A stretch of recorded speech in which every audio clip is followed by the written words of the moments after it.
बलूचिस्तान में खुजदार की तहसील नाल बाजार में धमाके के नतीजे में 3 अफराद जाँ बहक 5 जख्मी हुए। पुलिस का कहना है कि धमाके के बाद मुतादिद गाड़ियों को आग लग गई। धमाके की नौयत मालूम करने के लिए बम डिस्पोजल स्क्वाड का अमला जाए वक़ुआ पर शवाहिद इकट्ठे कर रहा है।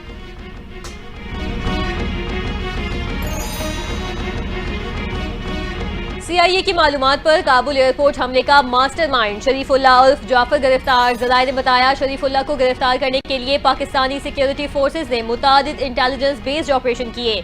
दाइश सरगना शरीफुल्लाह का ताल्लुक अफगानिस्तान से है। 2021 में काबुल एयरपोर्ट हमले के दौरान 13 अमरीकी फौजी मारे गए।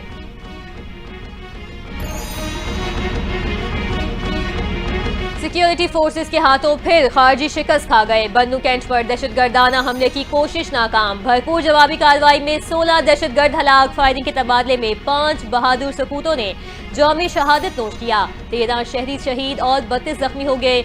ISPR के मुताबिक हमले में मस्जिद को भी नुकसान पहुंचा। खुफिया रिपोर्ट के मुताबिक हमले में अफगान शहरी मुलव्वस था।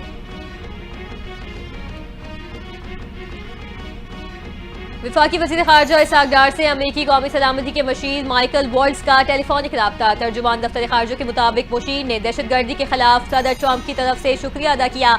इसहाक़ डार ने इंसदाद दहशतगर्दी के शोबे में अमेरिका के साथ ताउन का पाकिस्तान के आज़म का अदा किया। अफगानिस्तान छोड़ जाने वाले अमेरिकी फौजी साजो सामान को वापस लेने के सदर ट्रंप के ऐलान को भी सराहा।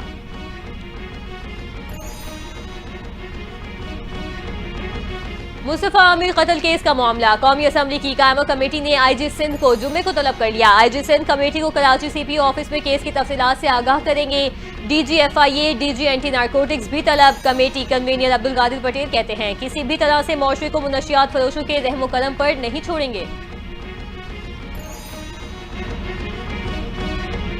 पाकिस्तान तहरीक इंसाफ और जमीयत उलमा इस्लाम फिर करीब आने लगी। ज़राए के मुताबिक PTI एक बार फिर JUI के साथ रवाबित बढ़ाने के ख्वाहिशमंद हैं। इस सिलसिले में तहरीक इंसाफ के सेक्रेटरी जनरल सलमान अकरम राजा ने JUI क़यादत से रब्ता करके मुलाकात की ख्वाहिश का इजहार किया।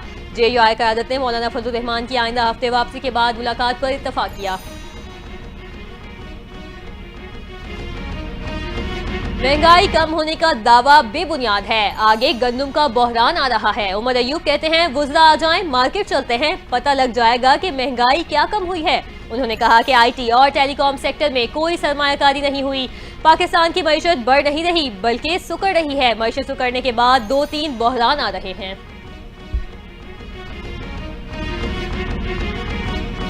पाकिस्तानी बैंकों का नया एजाज। हुकूमत को भारी सूद पर कर्ज देकर 600 अरब से जायद का तारीखी मुनाफा कमा लिया। ज़राए वज़ारत खजाना का कहना है कि बुलंद शरह सूद की वजह से बैंकों को कर्जों पर ज्यादा मुनाफा हासिल हुआ। कर्जों की बढ़ती हुई मांग भी बैंकों के जायद मुनाफे की वजह बनी। हुकूमत के मकामी कमर्शियल बैंकों से कर्जे 35 ट्रिलियन रुपए तक पहुंच चुके हैं। पाकिस्तान स्टॉक एक्सचेंज में हफ्ते के तीसरे रोज कारोबार का अख्ताम मनफी अंदाज में हुआ। 100 इंडेक्स 490 पॉइंट्स की कमी से 1,12,253 पॉइंट्स पर बंद। फी तोला सोने की कीमत 700 रुपए के इजाफे से 3,07,000 रुपए हो गई। 10 ग्राम सोने की कीमत में 601 रुपए का इजाफा।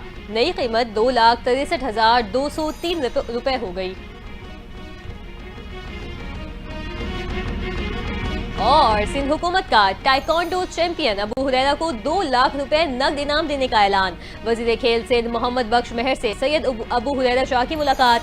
सीनियर कैटेगरी में कांसी का तमगा जीतने पर मुबारकबाद दी। कहा उनकी कामयाबी नौजवान खिलाड़ियों के लिए एक मिसाल है।